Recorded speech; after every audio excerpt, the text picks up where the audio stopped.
Hey guys, this is Andy with HSDJETSUSA. I want to do a quick informational video about the new multifunction controller that comes standard in all of the Tier 1 HSD jets, including the two F-16s, turbine and EDF, the T-33s, the turbine L-39, and turbine Super Viper.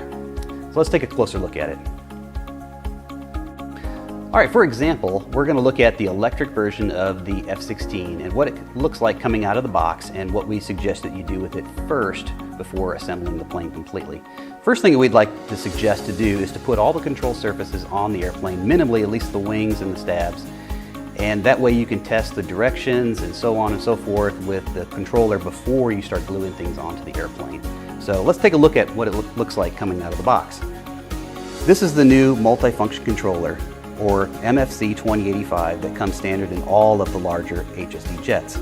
This is what it's going to look like when you open the box. It's going to have this S-bus line, which makes it completely simple for Futaba users. So for example, if I turn on my radio and I'm using my S-bus capable Futaba receiver and I plug it into the correct S-bus port, and of course we've already changed the mode on the receiver over to mode 2 so that it will use S-bus. To power on the system, after you've connected your 2S LiPo batteries, and I say 2S LiPo batteries because that is required for the controller. You don't want to use Life-E batteries or nickel metal hydride or anything else. You need to use 2S LiPo batteries. So with both batteries connected, to power on the system, you press and hold the white button and the plus button together.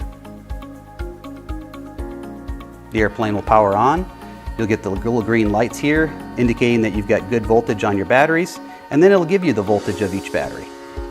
Now, we're using S-bus, and the airplane is already set up inside of the controller for all of your S-bus controls. So when I use my radio and I start moving things, here's the elevator, ailerons, rudder, and the only thing that you've got to do at this point is assign your channels for the landing gear and the brakes. And you do that inside of your radio. And each radio, each Futaba radio, depending on how old it is, there's different ways to do that. You basically map the channel in here to the switch, and it tells the S-bus signal to the controller what to do.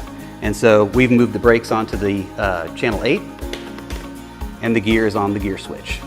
And that's all that needs to be done for the Futaba users. So at this point, let's look quickly at the menu of what comes inside of the controller. Now, to go into the menu from this point, you press and hold the white button, and it brings up a system setting menu numbered 1 through, and using the plus button, you can scroll through all of the options. I believe there are 16. And to go into S-bus, if you wanted to change something,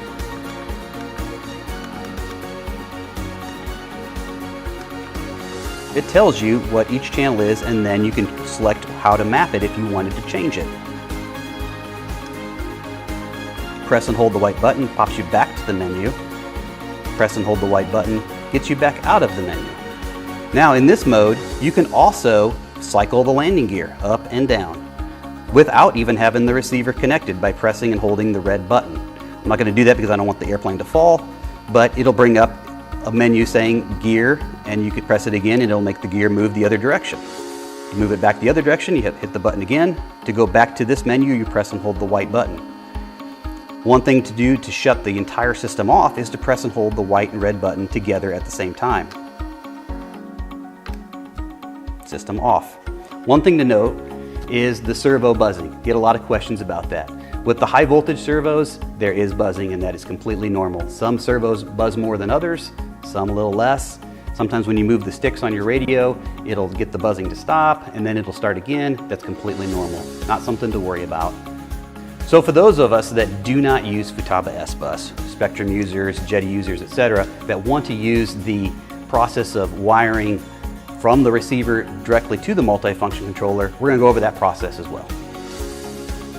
Okay, for those of us that are using traditional wiring, you can do this with either Futaba, Jetty, Spektrum. It doesn't make a difference. The process is you're going to need to remove the 4 screws that hold the multifunction controller down, and then underneath it you're going to see that it's labeled on one side all of the lights. On the forward side they're marked R, on the other side they're marked AUX, and on the back they're actually AE and LEG, which are our electric gear, electric brakes, etc. Those are all the outputs. On the front are all of the signal wire inputs. So if you're going to connect, for example, your aileron, when using Futaba, that's channel 1, you're going to connect to the R07 port. Elevator is an R08 and rudder is an R09. And I just connected those just to show you simply how quick this is. The polarity, of course, your receiver, white is up on Futaba. On the controller, the polarity is black is forward. Signal wire is aft. That is important. If you don't have them the correct way, none of this is going to power up correctly. So again, to turn the system on, press and hold the on buttons, which are the white button and the plus button. System comes on like it normally does. Get your battery voltage of each battery. And of course, we have all the control surfaces that we just connected. It's that fast. To connect your throttle and your gear and your brakes, simply connect the corresponding channel to the corresponding input, which is located on page 7 of the user guide for the multifunction controller. Of course, each plane is going to be different if it has flaps, if it has other things like speed brakes. This airplane is basically a 5-channel airplane without a gyro. Now, to shut it off again, press and hold the buttons. Oh, I'm sorry. Press and hold the white and the red button to shut it off. And you're powered down now. Now, if you're going to use a gyro, this is actually the wiring process that we recommend. It's probably the easiest to install the gyro right here in front of the multifunction controller and route the wires to the correct inputs on the multifunction controller. There also is a way, if you want to use longer leads, you can put the receiver back here. We've done it both ways. We've done it just with the Futaba like this through S-Bus. We've done it with the gyro, Spektrum, receiver back here, receiver all the way in the front. You're just going to have to run different leads for that.